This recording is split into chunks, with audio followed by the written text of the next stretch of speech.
Welcome, everyone, to the Super Connector, where we talk about all things related to the world of influence, everything from sales to leadership, personal branding, networking, and my personal favorite, how to win friends and influence people.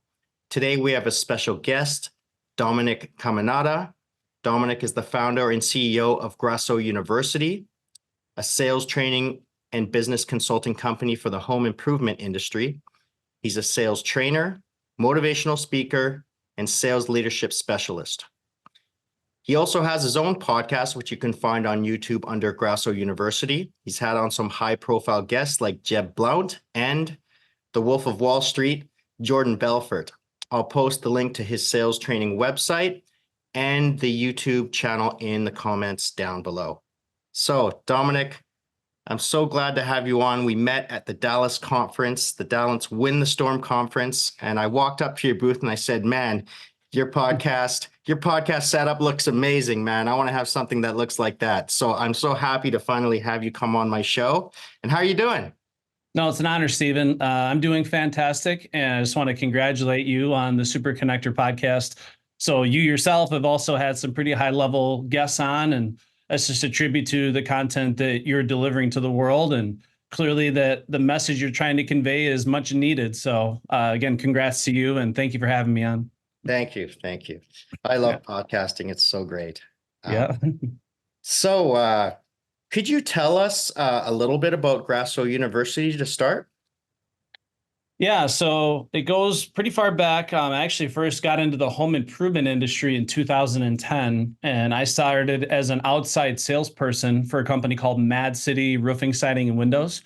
And at the time, I didn't know anything about sales. I didn't know how to close the door with the wind behind me, so to speak. I was very new, very timid, didn't know what it meant to go for the no with a assertive confidence.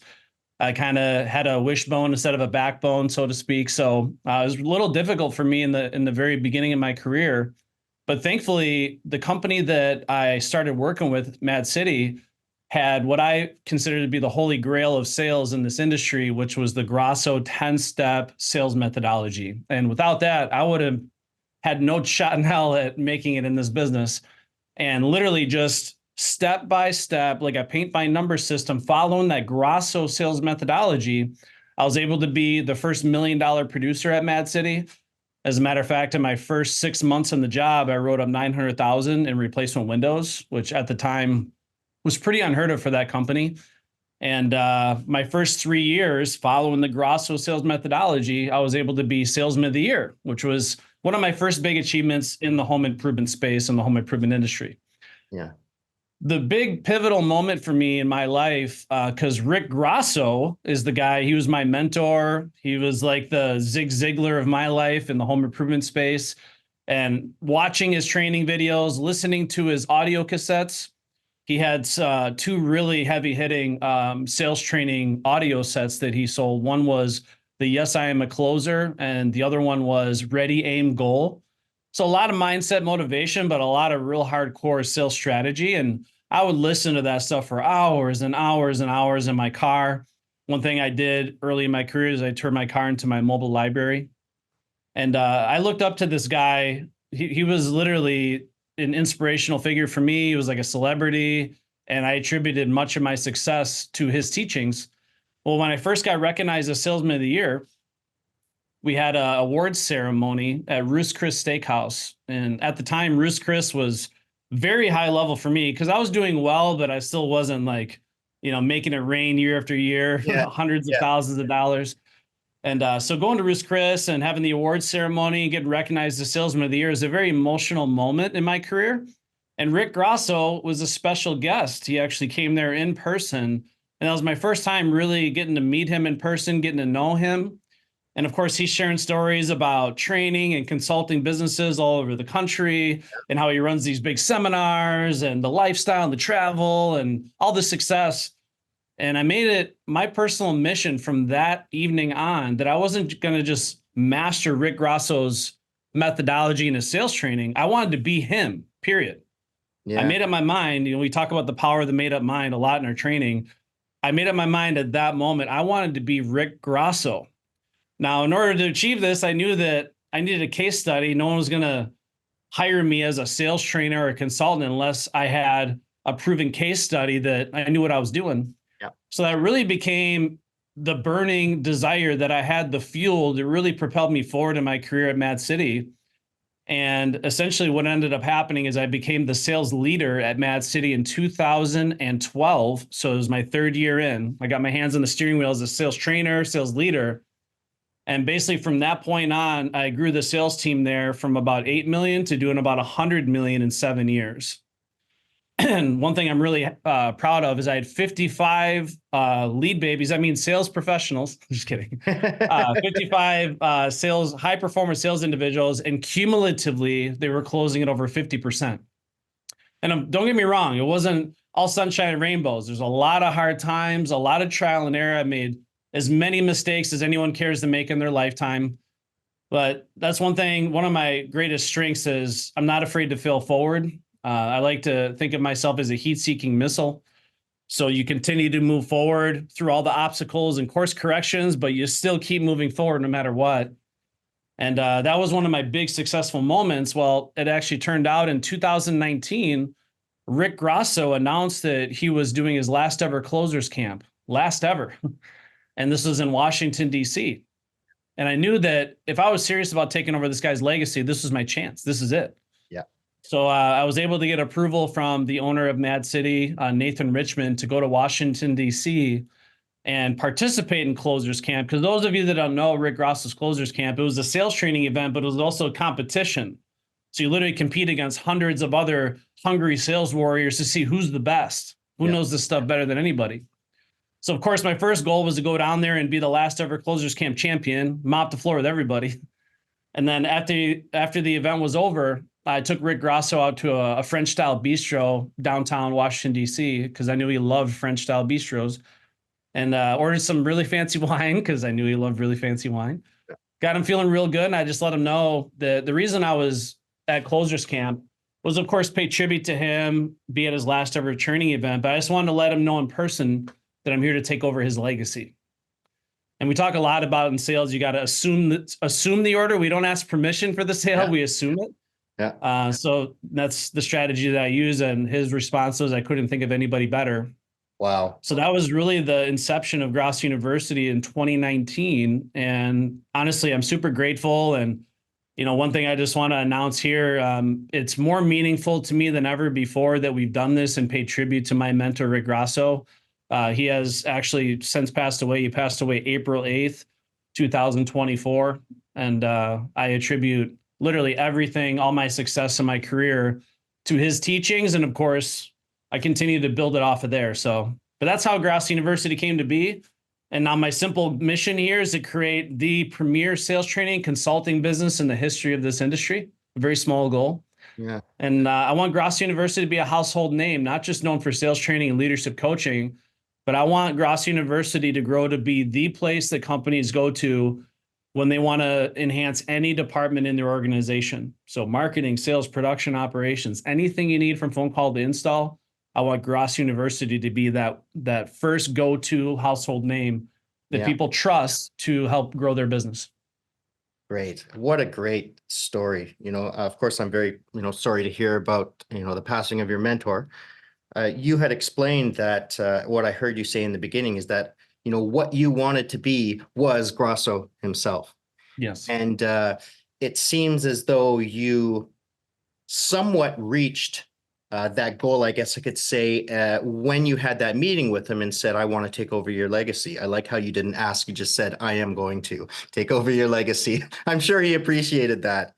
Yeah. And, I just want to let you know in person, face to face, that the reason I'm here is to take over your legacy. And in terms of being Rick Grosso, and this is one thing I was able to let him know before he passed, is, I'll spend the rest of my life trying to fill those gigantic shoes, because the guy truly was a legend. And, no one can ever, replace Rick Grosso, but I'm going to make it my personal mission to try to leave the same level of impact on the industry that he did. So great. All right. So, we already went through how you made your way into sales and how your sales journey started.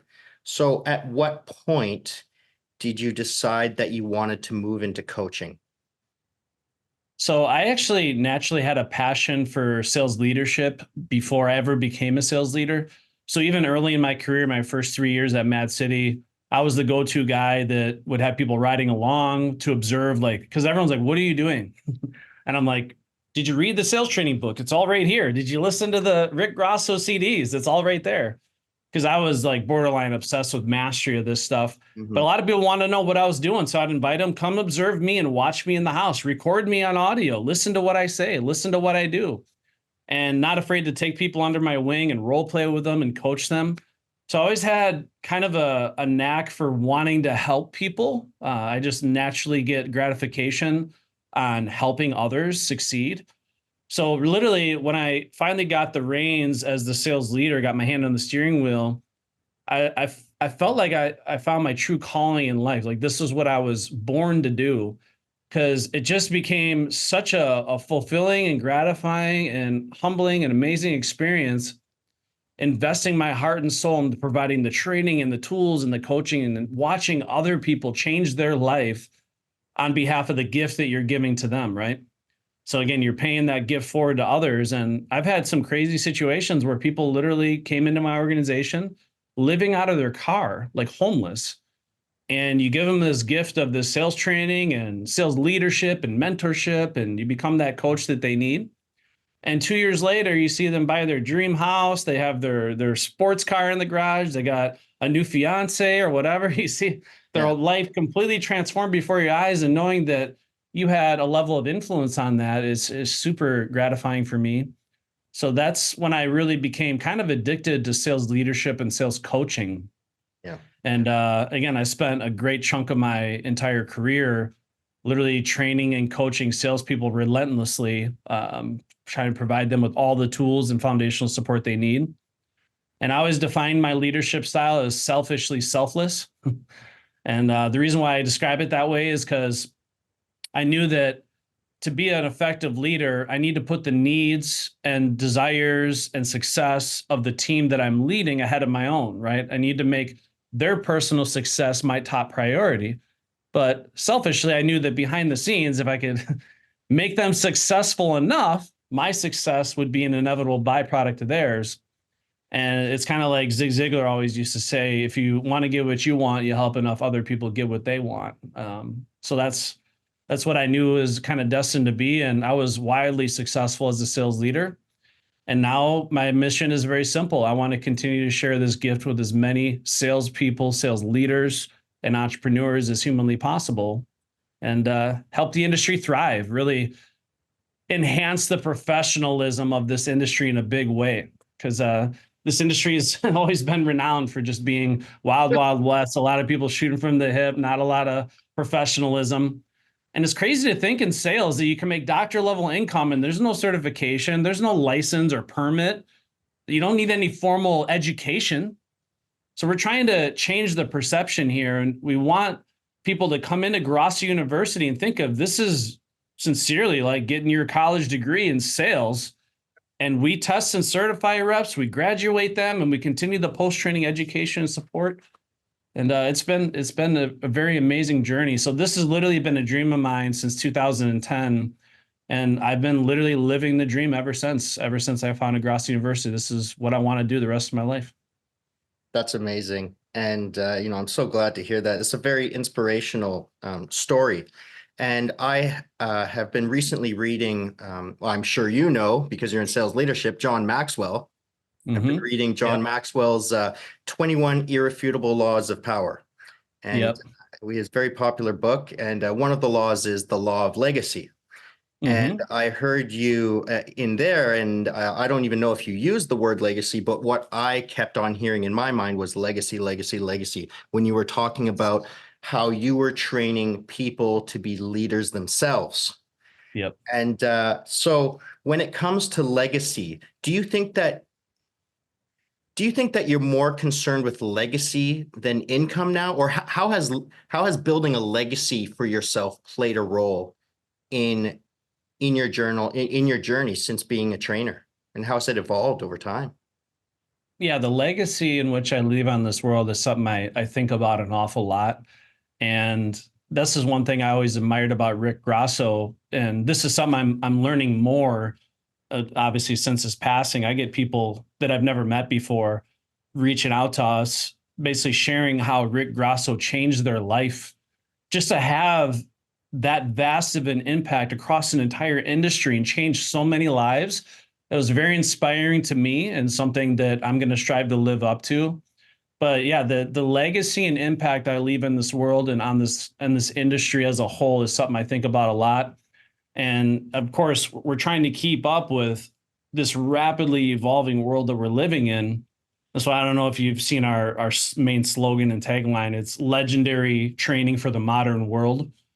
So we're honoring the legendary legacy of Rick Grasso, but we're also doing it in a way that's cutting edge and, of course, relevant for the trials and tribulations that people are going through today. But that's a big part of my mission is I want to help as many people as possible, give this gift to as many people as possible, change their lives.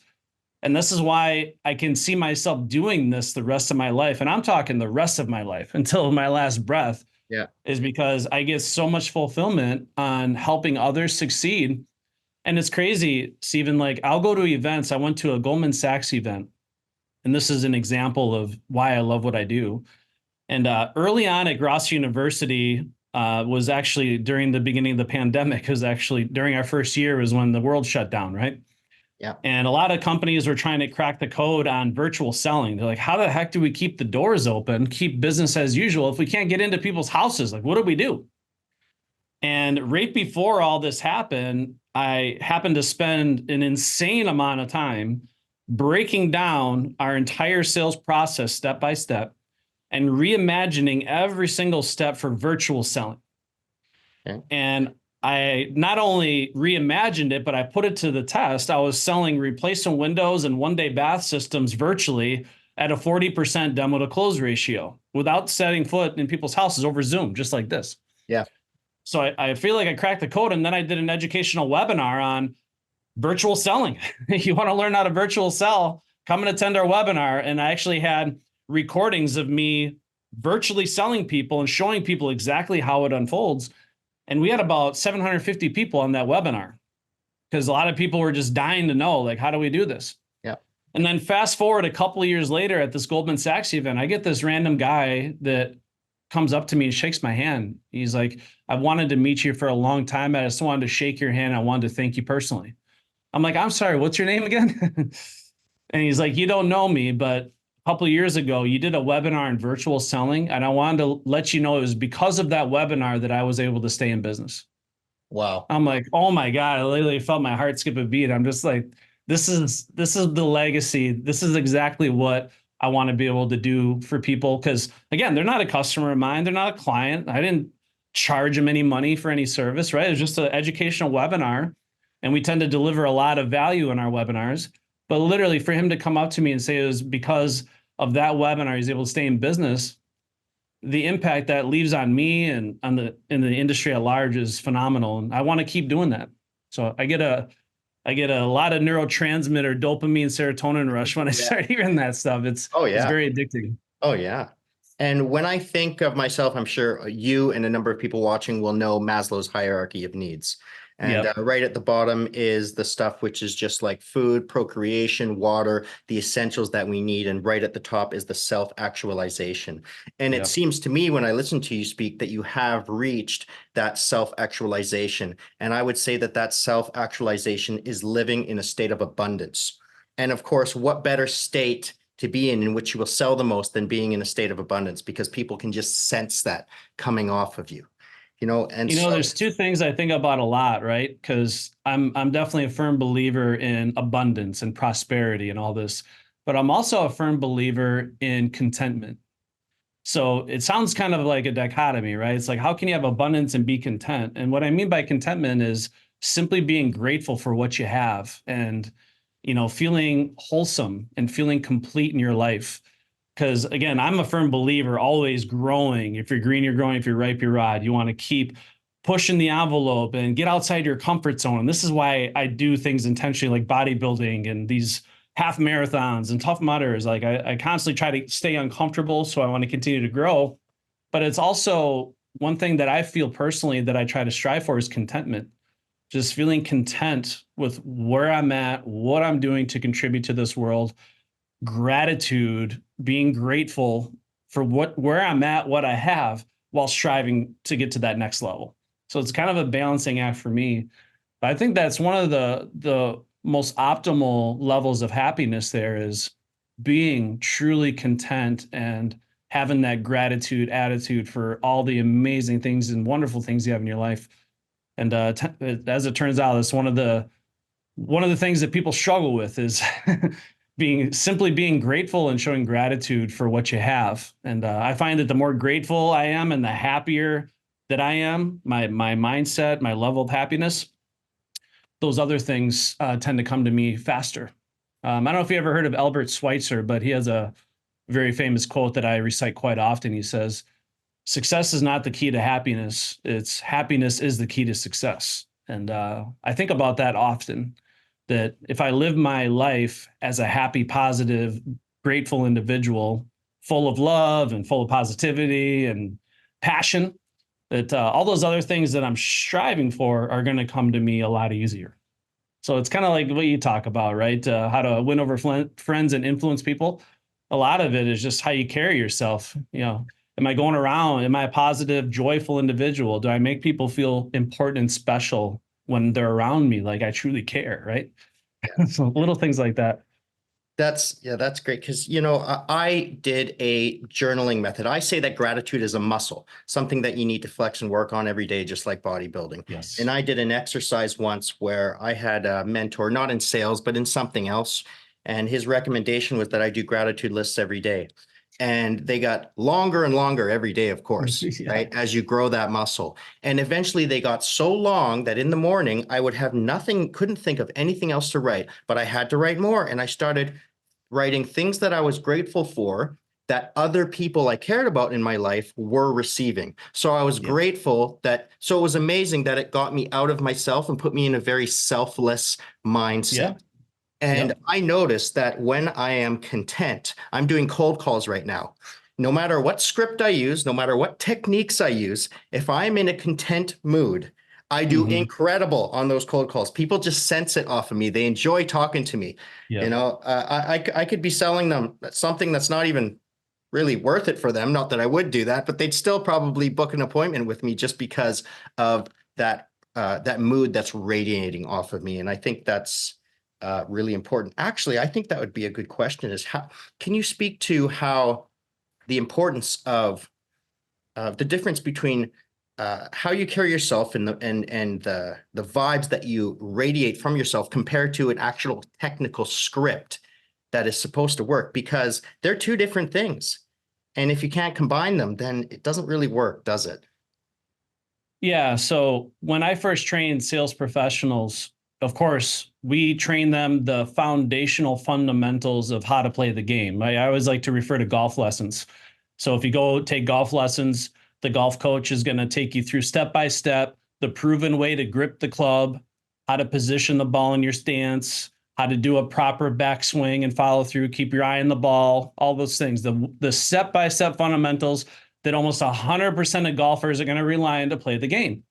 Now, that doesn't necessarily mean when I take those golf lessons that I can go on the PGA Tour and beat Tiger Woods one-on-one, right? It's like, now what I need to do is take those foundational training elements and through thousands of repetitions, figure out my authentic swing. You ever see the movie The Legend of Bagger Vance It was a long time ago I with Will saw it. Smith and Matt Damon? Yes. He talks about his. That's at least 10 years ago, I think that movie came out, wasn't it? Yeah, I love that movie. There's Yeah. something about it. It's a nice emotional. I think it's really well done. But anyway, Will Smith talks about finding your authentic swing, right? And that's what salespeople need to do is after they learn the scripts and learn the system through repetition and repetition, now they need to figure out their true authentic way of delivering the message that works for them and for them alone. Because every single individual is different. The way I'm going to communicate and present to a prospect is going to be a heck of a lot different than the way you would. And more often than not is going to be different than everybody else. But it's no different than a movie script. You ever see actors when they're first reading a movie script, they're having the round table discussion, Yeah. and they're literally just reading word for word out of the book. it sounds robotic. It doesn't sound authentic. It doesn't sound natural. There's no emotion or passion. They're just reading it just to go through the motions. But then when you see the final motion picture, and of course they got background music, the actor worked on the body language and the facial expressions and the right tonality and voice inflection, all the things that make communication, the information, the communication they're trying to give so impactful. It can bring tears to your eyes when you hear it. That's because they've learned it so well that it becomes their voice, right? They've learned it so well that it becomes their voice. And authenticity is one of the most powerful things that we can do. And it's never going to happen when you first learn a script. So it's important for anybody watching this, if you're training and coaching salespeople, of course, make it mandatory that they learn the foundational elements of how to play the game. Make them learn the scripts, make them recite these things forwards and backwards. It's good. But then after they learn those foundational elements, now we need to spend time with them working on the other 93% of communication, which is how I'm delivering the message.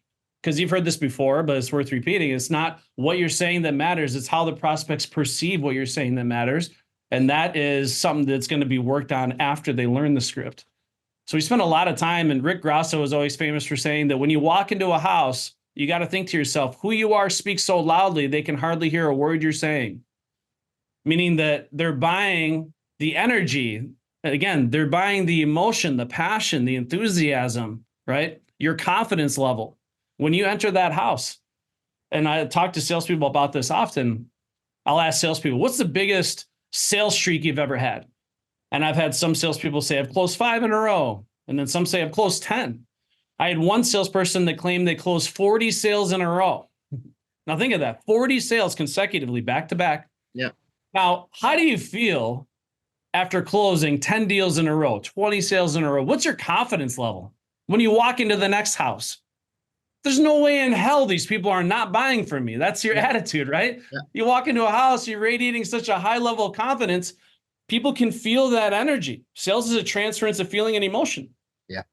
And also the opposite is true. If I've gone 0 for 5 and I had a really tough stretch in sales and I have this negative energy, these negative thoughts creeping into my mind about my ability as a salesperson, that translates into a negative outward appearance towards others and gives them negative thoughts and feelings about me as a trusted advisor. And often that negative spiral keeps going.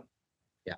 So that's why it's really important that if I'm in sales or sales leadership, that I really work on doing everything I possibly can do. Like you said, it's like training a muscle daily. Yeah. To wake up, showing gratitude, working on happiness. Happiness is like any regimen. It takes discipline. It takes consistency. I have to actually work at happiness. Happiness is not going to just fall in your lap, especially with all the negative forces around us every single day, right?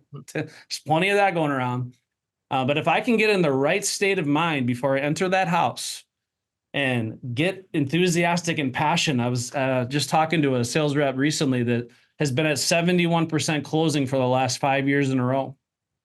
And he says the two things that I focus on is radiating a lot of passion, a lot of joy, and a lot of confidence when I enter that house. Confidence, passion, and energy.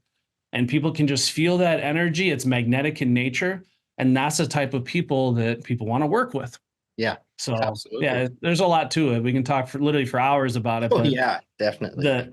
That's something that's not talked about enough, though, frankly, in the industry, is that 93% of communication that is going to either make or break a sale. Yeah. And that would be something a communications professor told me that would be called paralinguistics. So that's basically body language, tonality, the way you carry yourself. And we pick up, our subconscious minds pick up on those things. That's why we can tell if there's an incongruency in the salesman between what they're saying, but what their body and their tonality is saying, then there starts to become a mistrust. Like, hey, give me an example. Yeah. So here's an example. My son's name is Elijah. He's 8 years old. Yeah. I can say the exact same thing to him, but it's going to have totally different meanings depending on my tonality and body language. Yeah. So I could be like, Elijah, come over here. Or I could be like, Elijah, come over here. Yeah. It's going to have two totally different meanings, right? It's like, yeah.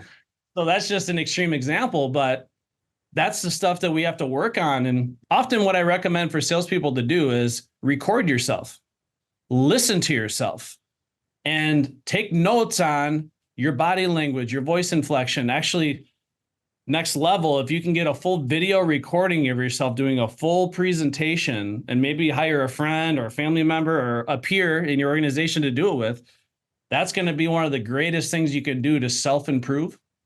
Yeah. And we kind of joke about it. We say, one of the best John F. Kennedy quotes is, ask not what your company can do for you, but what you can do for your company.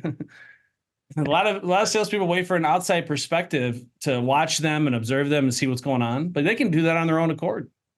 And that's where you're going to pick up on the 93% of communication, how effective you are and how you're conveying the message.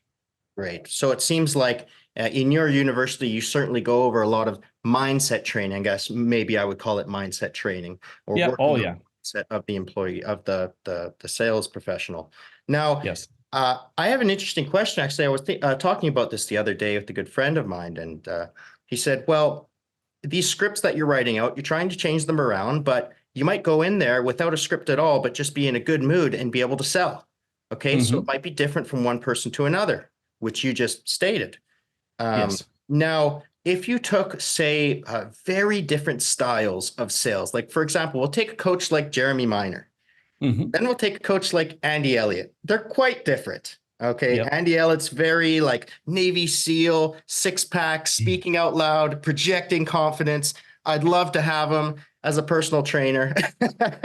Yes. And however, there's going to be people taking those trainings at various levels of success. Now, if you took they're very different styles of training. But if you took the top salesman using those techniques on various different styles of training, what would be the most common similarities between them? Yep. Yeah. So that's what's cool. You're familiar with Rilla Voice, right? No, I'm not. So Rilla Voice is an AI speech analytics and voice transcription technology in the home improvement industry. It's the leading sales coaching technology that there is. So essentially what it does, it's an app you have on your phone. The sales rep goes into a home, records the audio of the conversation, and it records the entire sales encounter from start to finish. After the appointment is over, it automatically uploads the recording, scores it, and transcribes it and provides immediate feedback. But essentially what we have access to now is data. So we're actually turning sales into a data-driven sport. So to your question is, what exactly are the top 1% of closers doing consistently? Let's just put the sales system aside. What are the top performers doing that average salespeople are not doing across the board? And right now we have access to over 1 million fully recorded and scored sales encounters. It's about 100 years worth of data, just to put it in perspective. Yeah. So what we've learned is there are really obvious areas that top performers are consistently above average salespeople across the board. And one of them is listening. Top performers tend to listen more. And what we mean by that is they maintain a balanced talk ratio when they're in front of a prospect. So a lot of salespeople love to talk. And the reality is, though, selling is not telling. Yeah. The people that talk too much, again, the prospect's going to tune them out very, very quickly. So now the goal is a 50-50 balanced talk ratio, but we find that on average, the top 1% of sales professionals talk between 45 and 60% of the time. So meaning that the prospect's talking 55 to 40% of the time, but the whole sales encounter is a back and forth conversation. So they listen more. There's a reason why the Lord gave us one mouth and 2 ears. Right. And listening is a lot more than just waiting for your turn to talk. And this is where a lot of salespeople need training on this. Listening is not a passive strategy. It's one of the most difficult and active sales strategies there is. It takes discipline because I guarantee, as I'm talking right now, Stephen, you probably have a voice in your head thinking about what you're going to say based on what I'm saying, right? We got these monologues that go on. Next question I'm going to ask you. Exactly. You're thinking about it right now, right? Yeah. Yeah. But the problem is, like, if I'm in a house and it's me and John and Mary homeowner or multiple decision makers, it's not 3 people having a conversation, it's 6. So as I'm talking, they got monologues going on in their head. And as they're talking, I got this monologue going on in my head. No one's really listening to anybody, right? And I'm guilty of this often with my wife. Admittedly, she'll be looking right at me. I'm looking right at her. She's telling me something important. And I don't know if I got a monkey with symbols going on in my head or something, or I got this loud monologue. My mind's drifting off in the la la land. She's like, did you hear what I just said? I'm like, yo, of course, honey. She's like, okay, what did I just say? I'm like, Oh oh, you boy. got me. Yeah. I'm like, oh boy.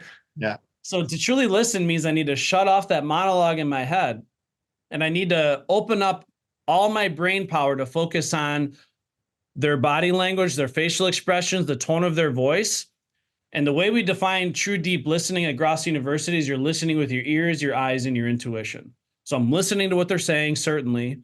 I'm looking at their facial expression, seeing, okay, does the words that they're saying match what their face is telling me? And then, of course, the emotion behind how they're presenting themselves, the customer's energy that they're actually emitting. Because again, we human beings have this incredible ability to sense emotion. Then after they say what they're going to say, I pause for a second, process the information, and then I respond. But it provides a lot better pacing. And these people feel like for the first time in a long time, someone's actually truly listening to them. Because think about it, Stephen, how often does anyone truly listen to anybody anymore? Not much at all, really, especially with all the noise that we hear on the internet. Exactly. And then another thing that was really obvious is top performers ask 5 times more questions than average salespeople do. So average salespeople will do a decent job asking questions in the beginning of a sales encounter when they're trying to get to know this person. Maybe they do a survey of some sort. But then as soon as their sales hat goes on, they start talking about their company and their product. The questions drop off a cliff, like a lot of the company's warranties, they prorate over time. Whereas top performers, because they prepare in advance what the questions they're going to ask, they ask questions in a linear fashion throughout the entire sales encounter. And the goal is to keep the spotlight on the homeowner. Are you familiar with the voice activated spotlight analogy? No. So every time you're in front of a prospect in their house at their kitchen table, you always picture there's a voice activated spotlight above the kitchen table, and it only shines on the person who is talking. So every time I'm flapping my jaw, talking about how great I am, how amazing my company is, all this other stuff, the spotlight's on me. And you may think that's good, but if the spotlight's on me, where's the prospect left? Yeah. In the dark. If I leave them in the dark too long, what's going to happen? They're going to tune me out entirely. And there's been a lot of science and research behind this, but your prospect will typically only sit through about 5 or 6 statements in a row before they tune you out entirely. Yeah. So the simple name of the game, instead of me saying it, because selling is not telling is not selling, how can I frame this in the form of an open-ended question to get the homeowner to tell me? Because anything I say is an opinion. Anything they say, they own it, and it's part of their belief system. And plus, it keeps the spotlight on them. And that should be the goal, right? Because who's this really about? It's not about us, it's about them. Yeah. So the more I can keep the spotlight on them, keep them talking, it's going to make them feel heard. It's going to make them feel like someone's truly listening. You're going to demonstrate a lot more empathy as a result. Like they feel like you truly understand them. And this is what top performers are brilliant at, because they participate in what I call next level preparation. Think of stand-up comedy. How much time is spent preparing for a 1-hour stand-up comedy act? It's usually a full year of preparation. Yep. And they plan out the jokes, how they're going to deliver them, the tonality, the voice inflection, body language, facial expressions, the animated stuff that they do. They also write into their act laughter. They write into their act, if I ask this question to the audience and I get this, or this type of response, which jokes can I pivot off? So it's planned improv. They plan everything. None of it is, they never wing any of it, right? So we can do the same thing in sales. We can plan out throughout our entire survey, measure, company story, product presentation in advance. What questions can I ask throughout to keep them talking? And then you'd be surprised to know that top performers also, they're more compliant to following a system. So the most important thing to take away there is they don't shoot from the hip. Now, they do have some level of creativity and, of course, personalization and being a chameleon. But top performers are typically, on average, 70% compliant to a process. And the other 30% is for personalization, being a chameleon, and thinking outside the box, being creative. Whereas the average salespeople or salespeople that aren't as consistent, they're about 20% compliant. So 80% of the time, they're just making things up as they go. Now, some people can get away with that, but across the board, the data shows that most people are more successful when they stick to a process. So we always say the system reigns supreme. Now, it doesn't mean you're a robot word for word. It means, though, I need to have a method to the madness. I need to have a plan for everything that I do and follow a process consistently. And now I admittedly am not a natural born salesperson. So for me, this is something important is I leaned heavily on the system to be successful. This is what I love about our system, as a matter of fact, is I don't have to be a natural born salesperson to have consistent results. And Rick Grosso always preached to me is like the best, most consistent salespeople are not born from the womb that way. They're trained to be the best. They are trained to be shining stars in the industry. So again, I can go on a lot about this stuff, but the cool thing is now with data, we can actually tell you, putting the system aside, there are certain categories of performance that top performers do consistently better and more frequently than average salespeople. Yeah, and it's interesting that you spoke about the data because I just recently read something, I believe it was from a software called Apollo, where there was a study done and it was found that on cold calls, and it was that same specific number, but it was specifically 60% of the sales professional talking and 40% of the client talking, which showed the best results. And another interesting thing, which was so minute, but when they phoned and they would say, "Hi, my name's Stephen from XYZ company," instead of saying, "How are you?" they would say, "How have you been?" And simply that "How have you been?" instead of "How are you?" Showed a 30% higher, a 30% increase in positive response rate. And this is done through recordings over, well, who knows how many recordings. And so this data process and tweaking your performance according to that data, I think is a really excellent way of doing things because we really didn't have that before. I mean, that's really within the last 5 years that we really started getting that data, isn't it?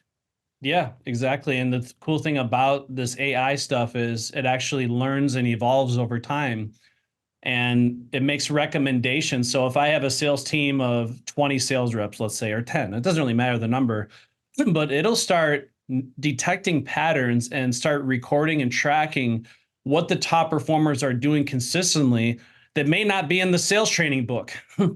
And that's important for everyone to know. Like I actually wrote a 180-page sales training book. It's my Bible of in-home selling, and it has a lot of comprehensive information on every step of the sales process. But at the same time, I always think of this sales training book as the box. Here's your box. Now, of course, the box is important. That's your foundation. But what are the outside the box creative things the sales professionals are doing in the heat of the moment to have consistent results? Because again, there's so many situations that these salespeople get thrown into. You can't possibly write a script on every single one of them. I mean, some of the stories I have personally of the situations I ran into and how I was able to overcome and sell them, like you can't train it, but AI can notice those things. They can detect patterns and record that and serve it up as a sales training exercise for the rest of the team. Yeah. So the way this can help snowball the collective knowledge base of an entire sales team is absolutely astounding. And the cool thing is like when I'm looking at all this data, I can also detect patterns, areas of improvement amongst my team. You know, we're doing these things great. Here's the areas that we definitely need to improve on. And now because I have the visibility in the data, I can craft amazing sales meetings, sales training agendas. The role playing that I'm doing is based on what my team truly needs. So it takes sales coaching and sales leadership to a whole different level of visibility and effectiveness. Because previously, before that 5 years ago, like you were referencing, salespeople had to, or excuse me, sales coaches would listen to what the salesperson thought happened on the sales encounter, which shockingly is not always the truth. Yeah. Salespeople tend to make a lot of excuses because they're salespeople, right? They don't necessarily tell everything exactly the way it happened. But then trying to navigate through that in a secondhand way to try to craft sales training and sales meeting agendas and role playing exercise for my team when I never actually see them play the game. So this is one thing I admire about the way Rolla explained this. Imagine coaching a football team or a baseball team. You're there at practice with them. You do all the drills for skills, repetition, but then you never once go watch them play a live game. You just sit that one out. You're just at home watching TV, right? So it's going to be really difficult for you to continue to coach and improve your team if you never watch them play. So now with technology and data, we can watch every single person, how they're playing the game and course correct specifically to that individual every step of the way. So it's absolutely empowering as a sales trainer and sales leader. There is a question that I want to ask you, which is very specific to motivational speaking or public speaking, which I think is really important for a lot of people that watching that want to get into it or want to continue improving. And now Yes. I've watched many motivational speakers on YouTube, and there's one person, I can't remember his name, but he spoke about giving yourself permission. And he was explaining that the most efficient people, the reason why people in the army or the armed forces are so proficient in what they do is because they know how to give themselves permission. And so they're able to go in a situation very bold, of course. And when they are underperforming, they will fall back on their training. Yep. Now, would you have what could you say in regards to giving yourself permission when you're on stage to be yourself and give your most bold performance? Because that's very important for people to know when they get up on stage, because I know you follow Jocko Willink's Yep. Yeah. motivation speaking. Okay, Jocko Willings is a bit of a tough act to follow, and that man certainly knows how to give himself permission. So can you speak to a little bit of that, of how you give yourself permission or how you train, your sales professionals, how to give themselves permission when they come up on stage or when they're doing a sale? Yeah. I mean, we one thing that the quote I like is you don't necessarily rise to the occasion, you fall to your highest level of preparedness, right? And the more you sweat in peace, the less you bleed in battle. So I'm a firm believer of those things. And of course, there's no way you can fully prepare for everything that you can come across in terms of getting, public speaking. But my first event that I did at Gross University, it was our first ever closers camp, was in 2019. And of course, I'm used to training maybe a dozen salespeople at a time, talking to, a handful of people, a room full. But this is my first time speaking in front of like 300 people. Yeah. So of course, leading up to that event, I had a little anxiety, it was nerves. I was getting a little uncomfortable, a little anxious about it. And I'm like, man, do I need like a shot of tequila or something? Like, I gotta relax my nerves. So knowing that I was going to be nervous, I'm like, I'm going to be nervous. That's just the end of it. I don't care. I'm like, I got to do something to get in the right state. Kind of like in sales, before I went into every house, I tried to get in the right state. And I would say this mantra to myself over and over, like, I'm going to give them the best presentation they've ever seen in their life. And I'm going to make these homeowners feel like the most important people in the world for the next 2.5 hours. So those are the things I used to tell myself, and it's to get in the right state of mind. But I planned this out in advance that I was going to open up Closers Camp with a huge icebreaker. And the icebreaker was to benefit the audience, but mostly to benefit me so I could get relaxed, like get in the right state. So my icebreaker was I came out in front of everybody and sang the national anthem, which is fine, nothing crazy, but just singing in front of a crowd. I mean, that's not common for people to do, right? And you kind of have to get outside. You have to get comfortable being uncomfortable to be able to do that. And then right after the national anthem was sang, it transitioned right into me singing "We Will Rock You" karaoke style to Freddie Mercury, and just getting everybody up, screaming like, "Get on your feet," right? And I'm singing "We Will."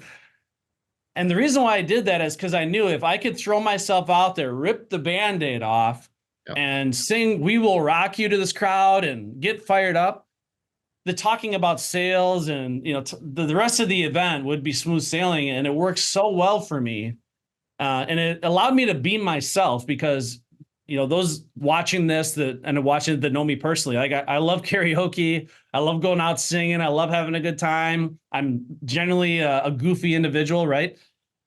So that allowed me to show the audience this is who I am, this is my authentic self. And I truly feel that, of course, conveying your message with passion, if you're public speaking, whatever it is, if you're passionate about it and you can speak to the audience with a genuine authenticity, be yourself, you're going to vibrate at one of the highest frequencies, most magnetic frequencies that there is. And some people claim that authenticity vibrates at a much higher frequency than even love or gratitude or anything. Because I feel like we are designed to be true to ourselves, and people gravitate and they're drawn to people that are authentic and true to themselves. So it's one thing I really try to focus on is how can I deliver the message as a class act and a professional, but be me, be as close to who I really am. And I train this more and more to salespeople. I said, don't go in there and sell a customer or a prospect. You want to communicate with these homeowners the way you would respectfully communicate to a friend. Yeah. That's how you want to talk to them. the way you'd respectfully communicate to one of your friends. Of course, I'm not talking about the crazy stuff you talk about with your friends and family. I'm Yeah, talking yeah. about respectfully, but allows you to really let your hair down and be yourself. And I'm not condoning this at all. And this is going to sound like completely off the wall. But I actually, early in my sales career, I had a couple nights where I stayed up too night drinking. Okay. I had a few too many cocktails, and I woke up the next morning and I didn't feel the greatest, right? A little hangover. And I remember going to run the lead that day, and I was just like, oh, I just feel terrible, whatever. But when you're hungover, you almost have this attitude like, I don't give a crap whether or not they buy from me. I just want to go take a nap. Yeah.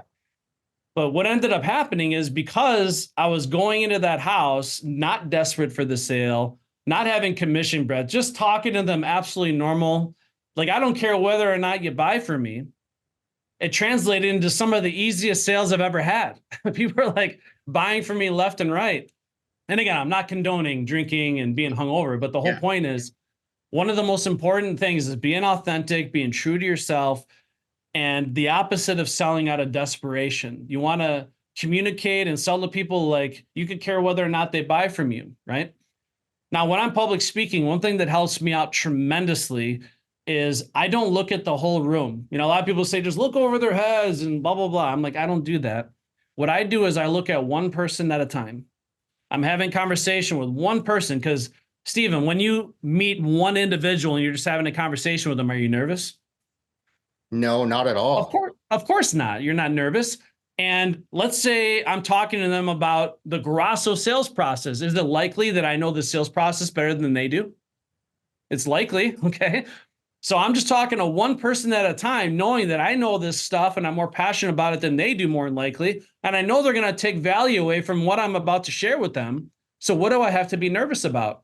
And there's two big benefits to that I wanted to share with you is, when you talk to one person at a time and you lock eyes with them, not only is it easier for you to communicate with your audience, but your audience is going to be a lot happier. They're going to take a lot more away from the experience, because even if you lock eyes with each person for a second, everyone in the audience now feels like they're actually included in the conversation.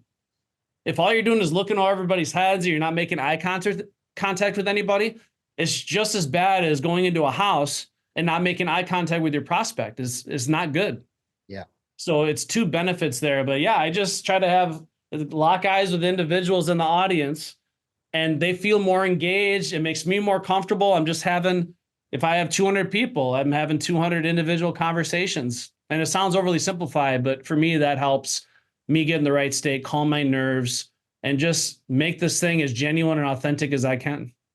So. That's great.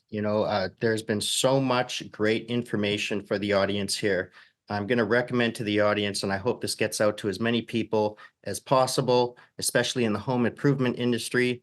Go and check out Grasso University, because just after listening to, Dominic talk about this, it seems like an absolutely incredible program that is not going anywhere anytime soon. It's going to be continually scaling and growing. And I'm happy that you are able to, throughout this conversation, I've realized you're able to live your dream. And it's not just, it's continuing to grow more and more over time. I think it's very exciting. Just listening to you talk about it and the passion that you have gets me excited. And I've taken a look at the website, which is going to be posted down in the comments down below. And it's very well put together. And yeah, and I just wanted to let the audience know, if you're in the home improvement space and you don't have a high-class sales trainer, Grasso University actually has a program called the Sales Academy Masterclass. Okay. And essentially what that is, the second Monday of every month, we start a brand new 2-week sales training course where you can throw as many salespeople or as little salespeople as you want at us. We will train them, test them, and certify them. And we place them back into your organization with a performance guarantee. And essentially, we can become the entire training and coaching arm of your business if you don't have a full-time sales trainer. Some people throw their sales trainer into our training so they can learn the ropes on how to train. And then we empower them with sales leadership coaching to command their team after that. So anything that touches, training and growing and scaling a sales army, we're here to support you every step of the way. Great. That's so awesome, Dominic. This has been a great podcast. I'm going to wrap it up here, but I would love to get you on sometime in the future. Thanks so much for coming on. I hope your company grows and grows. I'm going to send sales professionals and sales trainers your way and recommend Grasso University over and over.